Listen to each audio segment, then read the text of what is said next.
വയനാട് ഉപതെരഞ്ഞെടുപ്പിനോടൊപ്പം പ്രധാന ചർച്ചയാണ് പാലക്കാട് ചേലക്കര നിയമസഭാ മണ്ഡലങ്ങളിലെ ഉപതെരഞ്ഞെടുപ്പുകളും.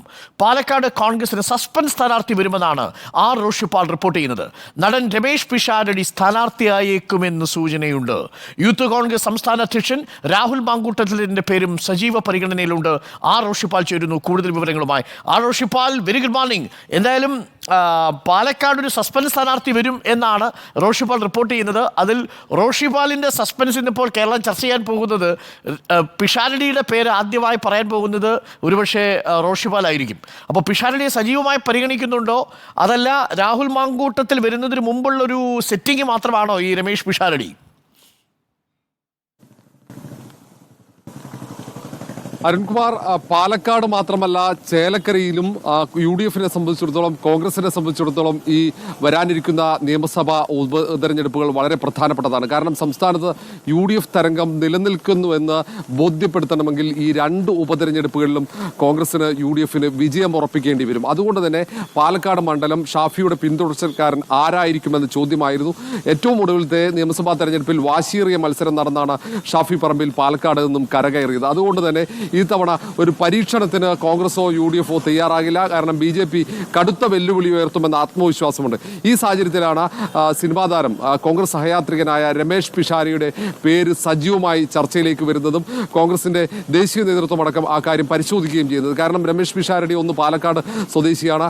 കോൺഗ്രസിന്റെ, യൂത്ത് കോൺഗ്രസിന്റെ, KSU-വിന്റെ അടക്കം സംസ്ഥാന ക്യാമ്പുകളിൽ അദ്ദേഹത്തിന്റെ സാന്നിധ്യമുണ്ട്. ദീർഘകാലമായി കോൺഗ്രസ് വേദികളിൽ സജീവമാണ്. തെരഞ്ഞെടുപ്പ് പ്രചാരണങ്ങളിലടക്കം സജീവമായി പങ്കെടുത്തിട്ടുണ്ട്. ഷാഫി പറമ്പിലിന് വേണ്ടിയും നിയമസഭാ തെരഞ്ഞെടുപ്പിലും ഒപ്പം ലോക്സഭാ തെരഞ്ഞെടുപ്പിൽ ആലപ്പുഴയിൽ KC വേണുഗോപാലിന് വേണ്ടി അടക്കം ഇത്തവണ പ്രചാരണത്തിൽ ഈ രമേശ് പിഷാരടി എത്തിയിരുന്നു. എല്ലാ വിഭാഗത്തിൻ്റെയും വോട്ടുറപ്പിക്കുക എന്നതാണ് പ്രധാനപ്പെട്ട കടമ്പ UDF-നെ സംബന്ധിച്ചിടത്തോളം പാലക്കാട്. പ്രത്യേകിച്ച് വിവിധ രാഷ്ട്രീയ പാർട്ടികളുടെ, അതായത് BJP-യുമായി ശക്തമായ പോരാട്ടം നടക്കുമ്പോൾ അവിടെ CPM കേന്ദ്രങ്ങളിലെ CPM ക്യാമ്പിൻ്റെ ഇടതുപക്ഷത്തിൻ്റെ വോട്ടുകൾ കൂടി ഉറപ്പിക്കേണ്ടി വരും, അത് സമാഹരിക്കേണ്ടി വരും. അത്തരത്തിൽ ഒരു സ്ഥാനാർത്ഥിയെ നിശ്ചയിക്കുക എന്ന ഒരാലോചനയാണ് കോൺഗ്രസിൽ നടക്കുന്നത്. അങ്ങനെയാണ് രമേശ് പിഷാരടിയുടെ, പാലക്കാട് സ്വദേശി കൂടിയായ രമേശ് പിഷാരടിയുടെ പേര് ചർച്ചയിലേക്ക് കടന്നു വന്നത്. രാഹുൽ മാങ്കൂട്ടം, യൂത്ത് കോൺഗ്രസിന്റെ സംസ്ഥാന അധ്യക്ഷന്റെ പേരാണ് ആദ്യ ഘട്ടത്തിൽ ഉയർന്നത്. മറ്റു പല പേരുകൾ, K മുരളീധരൻ അടക്കമുള്ള നേതാക്കളുടെ, മുതിർന്ന നേതാക്കളുടെ പേരുകൾ അടക്കം ഉയർന്നിരുന്നു. പക്ഷേ രാഹുൽ മാങ്കൂട്ടത്തിന് സംഘടനാ ചുമതല ഇപ്പോൾ തന്നെ യൂത്ത് കോൺഗ്രസിന്റെ പ്രധാനപ്പെട്ട ചുമതലയുണ്ട്. ഇനിയും ഒട്ടേറെ കാര്യങ്ങൾ ചെയ്തു തീർക്കാനുണ്ട്. ഈ ഘട്ടത്തിൽ രാഹുൽ മാങ്കൂട്ടത്തിൽ മത്സരിപ്പിക്കുന്നത് സംഘടനയ്ക്ക് അത്ര ഗുണകരമാകില്ല എന്ന വിലയിരുത്തൽ കൂടിയുണ്ട്. ഏതായാലും രാഹുൽ മാങ്കൂട്ടത്തിനൊപ്പം, അല്ലെങ്കിൽ അതിൽ ഒരു പടി കൂടി സാധ്യത രമേശ് പിഷാരടി കാണുന്ന കാര്യത്തിൽ സംശയമില്ല.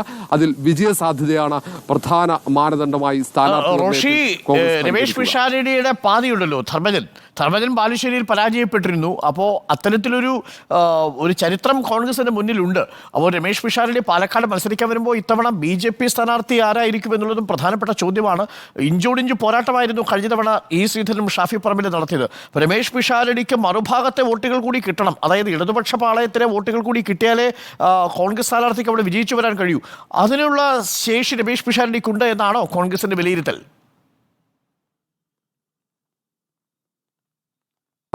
രമേശ് പിഷാരടിക്ക് പാലക്കാടുമായുള്ള ബന്ധമാണ് പ്രധാനമായും കോൺഗ്രസ് ഇത്തരത്തിലൊരു ആലോചനയിലേക്ക് കടക്കാൻ തന്നെ കാരണം. നേരത്തെ ഈ ബാലുശ്ശേരി തെരഞ്ഞെടുപ്പ്, നിയമസഭാ തെരഞ്ഞെടുപ്പിൽ ഉണ്ടായ രീതിയല്ല. ഒന്ന്, ആ കൊച്ചിയിൽ നിന്നും ബാലുശ്ശേരിയിലേക്ക് എത്തിയ ഒരാൾ മത്സരിക്കുമ്പോൾ സ്വാഭാവികമായും പെട്ടെന്ന് തെരഞ്ഞെടുപ്പ് ഘട്ടത്തിലേക്ക് വരുമ്പോൾ ഒരു സ്വീകാര്യത കുറവ് അവിടെ ഉയർന്നിരുന്നു. പക്ഷെ ആ തരത്തിലുള്ള പാലക്കാടുമായി രമേശിന് വലിയ ബന്ധമുണ്ട് എന്ന് കോൺഗ്രസ് വിലയിരുത്തുന്നു. ഷാഫി പറമ്പിൽ VK ശ്രീകണ്ഠൻ എത്തുമോ, രാഹുൽ മാങ്കൂട്ടത്തിൽ എത്തുമോ എന്നാണ് പാലക്കാട്ടെ കോൺഗ്രസുകാർ നോക്കുന്നത്. പക്ഷേ ആരെത്തിയാലും ഇല്ലെങ്കിലും തിരുവനന്തപുരത്ത് മഴ എത്തിയിട്ടുണ്ടല്ലേ? തിരുവനന്തപുരത്ത് ചാറ്റൽ മഴയിൽ തുടങ്ങി കുറച്ച് സമയം ശക്തമായ മഴ പെയ്തു. ഇപ്പോൾ മഴ പിൻവാങ്ങി തുടങ്ങിയിട്ടുണ്ട്. Okay, thank you Roshipal.